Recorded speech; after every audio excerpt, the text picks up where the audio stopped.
I actually hate hills I hate hills in general. Hills are the only workout that I prefer outdoor. Episode 985 of Diz Runs Radio is a quick tip episode. Today's quick tip, Treadmill Talk Part 2, talking treadmill workouts and potential injury concerns. Hey guys, today's quick tip before we dive into Part 2 of the little treadmill talk with Thessaly. I guess I'm the sponsor today, not a real sponsor today, but the Little Things course is the sponsor for today, which ties into, I would say convenient, but this one wasn't convenient. This was contrived. Ties into some of the things we're going to talk about today as far as staying healthy, avoiding injuries, doing some of those types of little things that, quite honestly, maybe aren't so little when it comes to making progress towards your running goals and whatnot. So if you haven't heard about it before, we have a little course, little free course, no inputs of your credit cards or anything like that, just totally free over at dizruns.com/littlethings, talking about some tips for diet nutrition, which, you know, again, some of you know where I come from on that, but like I try to be general in there and just talk about kind of some things that I think make sense across the board, no matter what kind of umbrella you fall under, but the importance of diet and nutrition, not just during your runs, but just in daily life as well. Talk about sleep and how important sleep is to again, not only just your overall health, but your running health and vice versa. I mean, it goes both ways.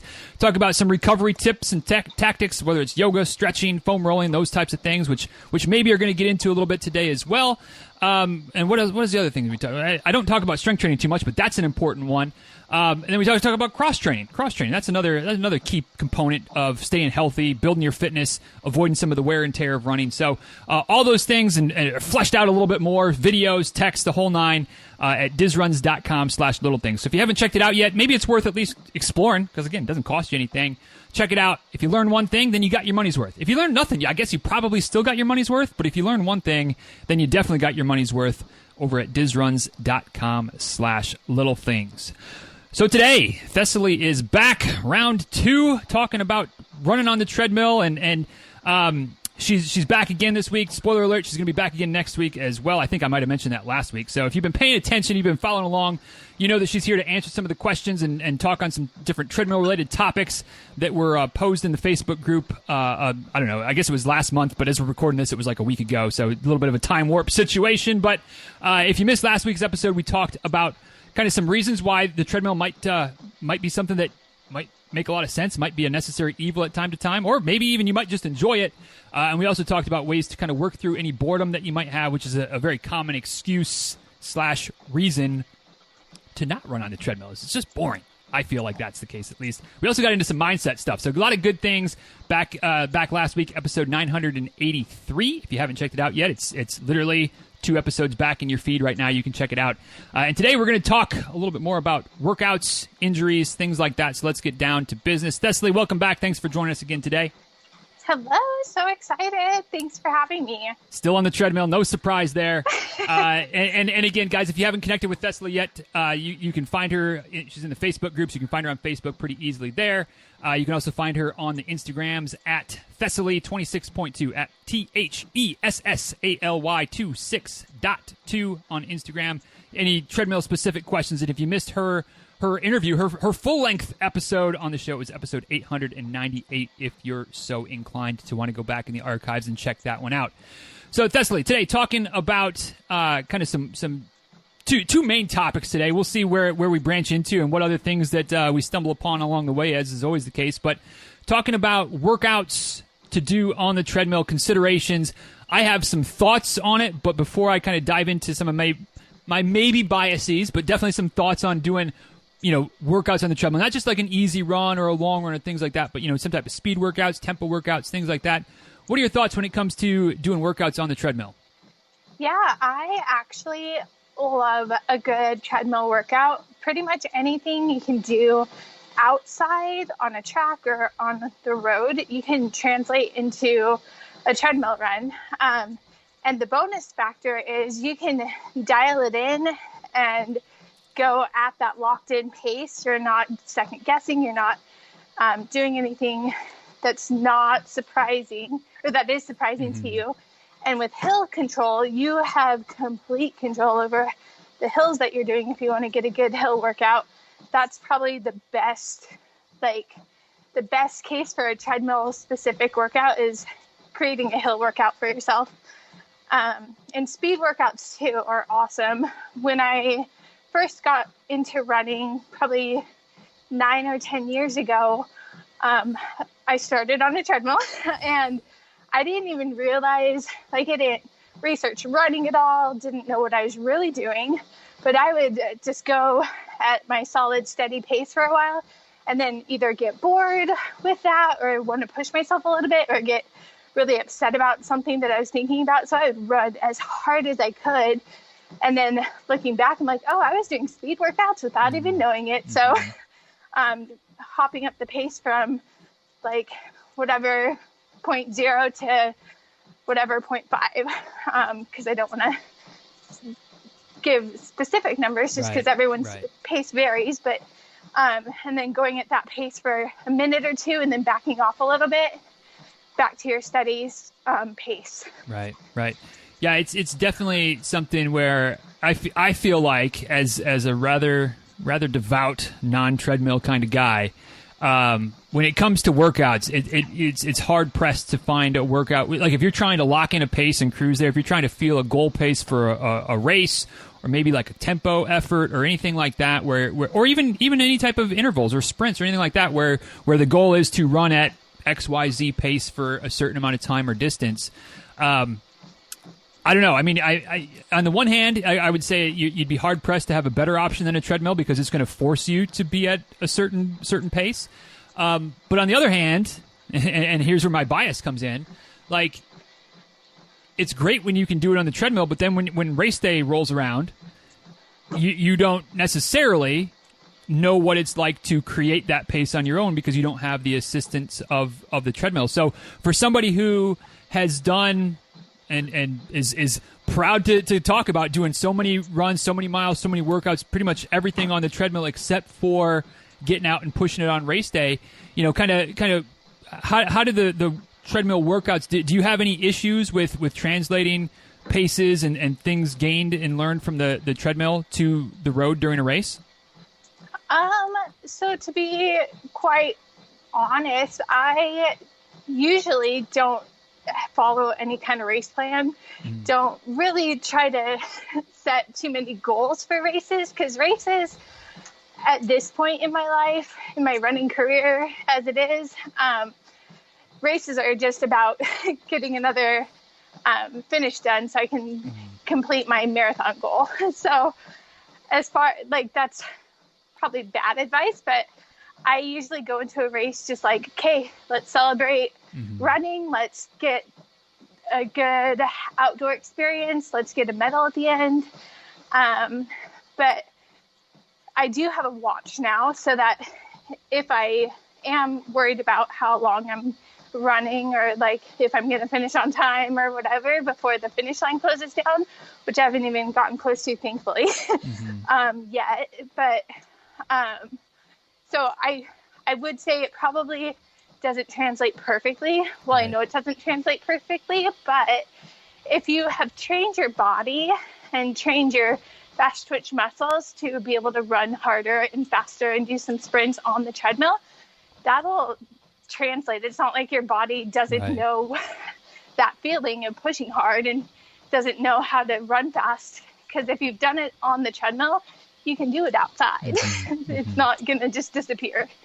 No, that's very much a great point. And I mean, you know, it kind of falls into that same logic, you know, of like, well, if I'm doing a marathon, what do I need to do quarter mile repeats for? Well, because you're working that muscle system. You're working that like it's you're not trying to practice that pace at 400 meter repeats that you're trying to run for 26.2 miles or 13.1 miles or whatever. So yeah, I can see that. So one of my questions that nobody asked, but this is always one that I kind of wrestle with when it comes to, you know, some of the athletes I coach. Maybe they're on the treadmill for a while. Maybe they prefer the treadmill. I think I have a couple of those crazy folks like yourself.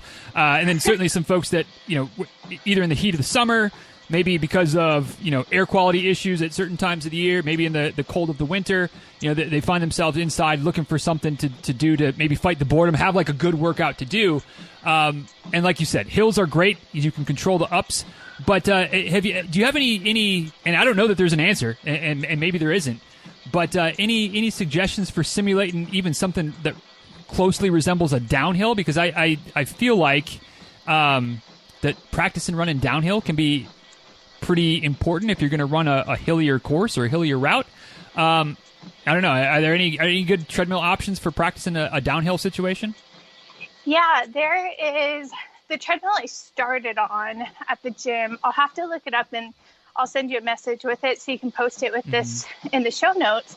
But there are treadmills that have a pretty significant decline feature, which is awesome. So you can go down to negative 0.3 for sure, and some probably go down to negative 0.6. So there are options. Those kind of go into a higher price range if you're looking to purchase a treadmill.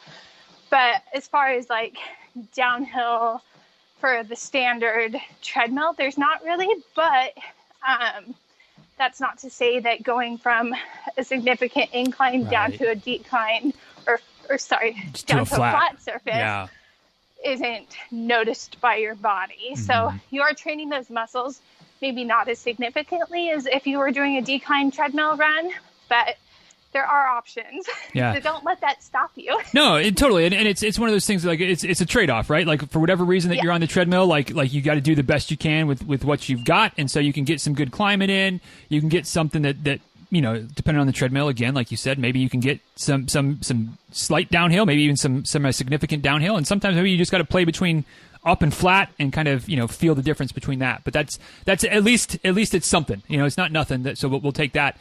What about, short and like short-ish and hard repeats, because and again, maybe it's a treadmill specific. Some treadmills probably better than others, but again, might be talking price considerations at that point. But like even if you're I don't want to necessarily say numbers, but like you're a 4-hour marathon or a 5-hour marathon or something like that, but you're doing like a good hard all out like 1 minute sprint type of situation. Like there's no reason that. Or I don't want to say there's no reason, but there's every reason that you very well could be running faster than what some treadmills can go up to.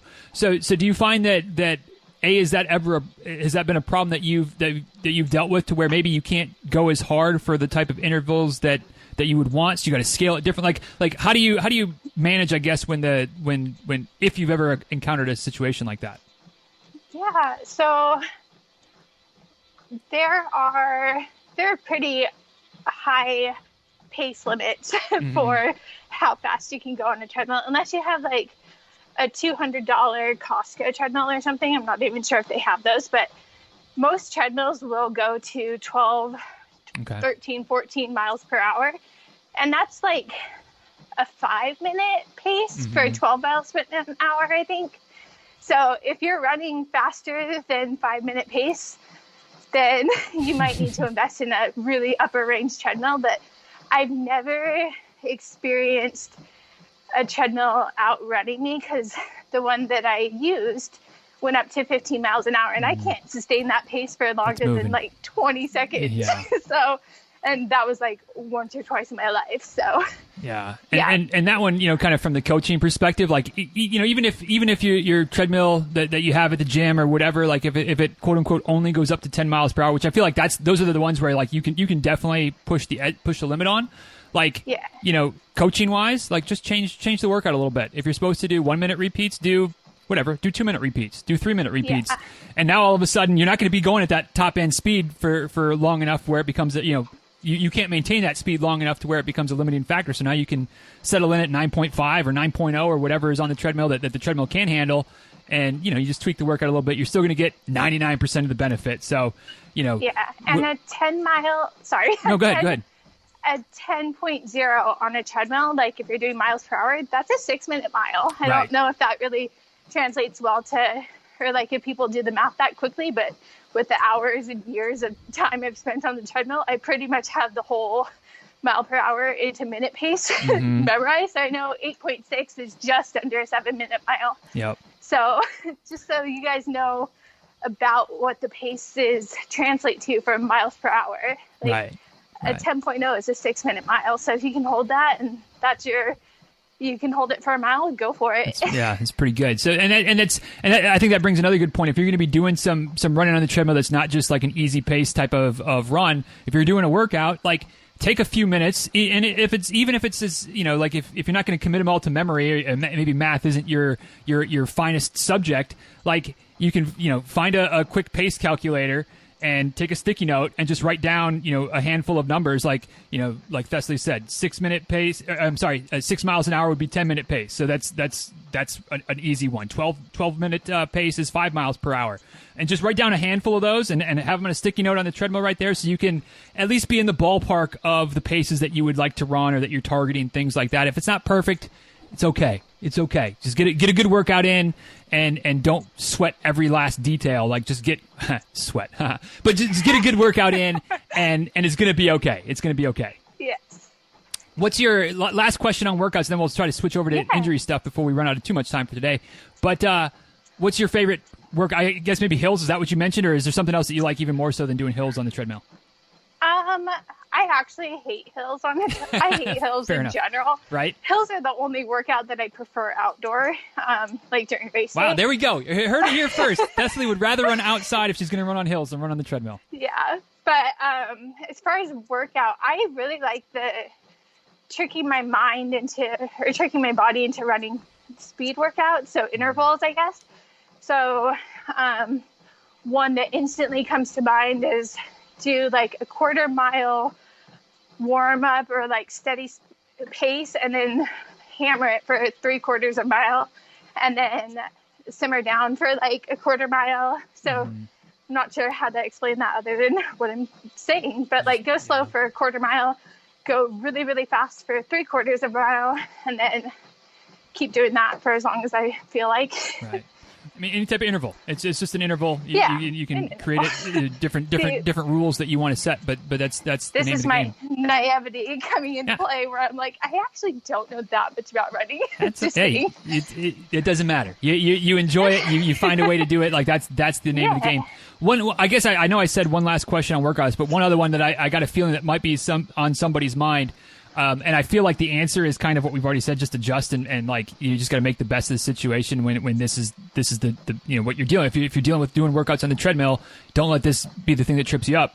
The lag time between when you press the button and when the treadmill belt catches up, whether you're increasing or decreasing, any things that you found to kind of not make that an issue, or is it just as simple as just don't let that be your excuse that it takes 4 seconds for it to catch up to the right speed or whatever it happens to be?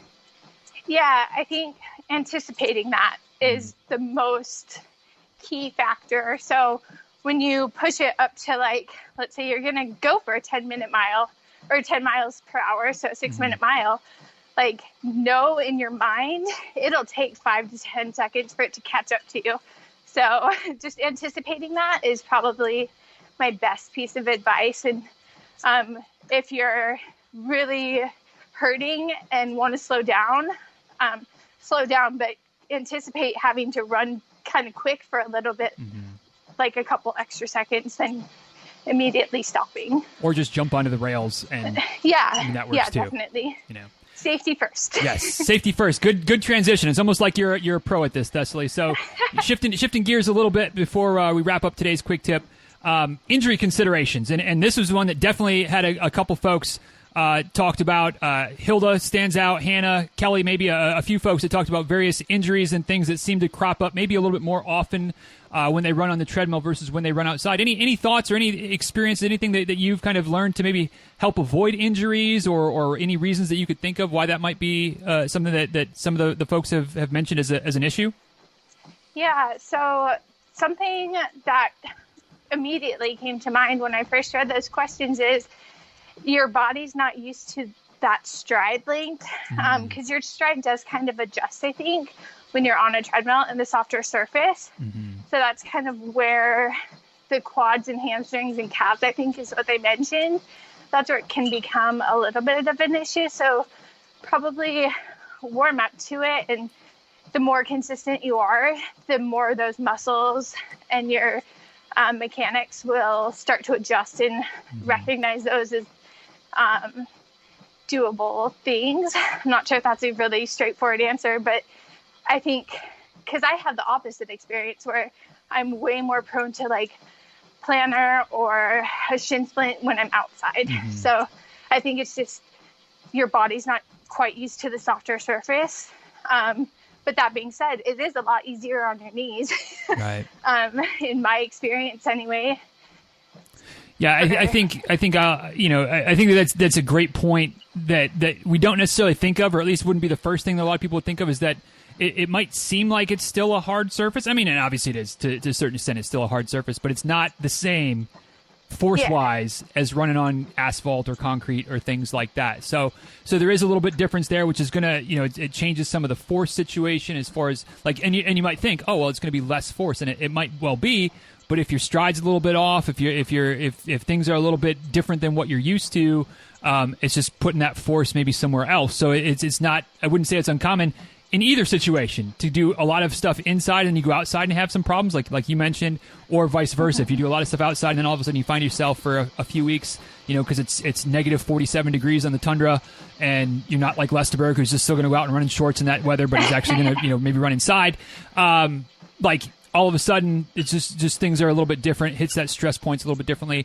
Another thing that I know I've heard of being a factor. I know I've talked about it as well, but while we're on the injury subject, and feel free to chime in if there's anything else you want to add to this, Thessaly. But like when you're running on the treadmill deck, especially if you run on the same treadmill every day, like if it's your treadmill at home, or if you always run on the same treadmill at the gym, like in theory, your footfall every time your right foot hits the ground, every time your left foot hits the ground, is pretty much in the exact same place. And so, like if it's perfectly flat, or even if it's not perfectly flat, you're always hitting at the same place. Versus when you're out on the road, or you're out on a trail, you're out even on the sidewalk. Like there's always those little subtle variances that aren't enough that we can consciously notice the difference. But like they're there, and our bodies know the difference. And your foot hits a little bit differently, or whatever. So sometimes that doesn't, those little changes in force to move the force points around to maybe prevent some of those injuries might be more of a factor on the treadmill as well. So, I'm just spitballing here, and again, you chime in, but like maybe that's where you want to play with a little bit of some different speeds instead of just locking in and cruising. Play with, picking it up by a few tenths and down by a few tenths every so often, because that's going to change your stride length. Same thing with the elevation. Bump it up by 0.5%, bump it back down. Just play with some things so that you're mixing up your form a little bit. You're mixing up your gait. And maybe that can help you stay healthy if you're going to be on the treadmill for an extended period of time. Yeah, definitely a great point, because you're right. It is the same exact place, give or take like half an inch. So, yeah, that's a good point. Good deal. Well, obviously injuries are a loaded topic, and even for, I always struggle with how much I want to get into it, because there's so many variables from one person to the next, and even so many variables within one person's situation that it's hard to dive too deep into. But there's a couple of thoughts when it comes to dealing with injuries, maybe trying to avoid injuries when it comes to the treadmill. And maybe the most important thing is, just because you run on the treadmill doesn't mean you shouldn't be doing, or you can get away with being lazy on your foam rolling, your stretching, things like that, because it's still running, and we still need to make sure we're taking care of ourselves, which again, I do as I say, not as I do when it comes to the foam rolling, the yoga, all that kind of good stuff sometimes. Yeah, definitely. And definitely I've noticed in the last couple of years, as I've gotten a little bit older, take it like 2 to 3 minutes minimum to stretch, even if it's just your calves and your quads and your arms. Yep. Like it makes a difference. Yeah, absolutely. So there we go, guys. What do you think? What kind of workouts do you enjoy doing? Any injury questions related to the treadmill? Let me know at DizRuns on Twitter, at DizRuns on Instagram. You can also send an email, as always, to dizruns@gmail.com. You can also head over to the show notes for today, dizruns.com/985. There'll be some memes, there'll be some GIFs, there'll be some links, of course. And you can also have that comment section down at the bottom to leave me whatever you want. Comment section on YouTube. You can also ask Thessaly any kind of workout-specific questions that I could probably try to figure out, but like I don't have any experience doing workouts on the treadmill. I'll just go ahead and say that. I haven't done a workout on a treadmill. Like I've run a couple times on the treadmill maybe in the last decade, but I haven't done a workout on the treadmill probably in the last 20 years, probably since I was in high school. So if you got workout questions, hit up Thessaly on Instagram at Thessaly26.2. Also find her on Facebook. And I guess that's where we'll wrap this one up. So if you've got friends that are getting ready to get on the treadmill, if you're going to get ready to get on the treadmill, trying to mix it up a little bit with a workout, we got some options for you. Hit that share button, spread the word if you're so inclined. And until next time, y'all, be well. Take good care. Thanks again for listening, and we'll talk soon, all right? See ya.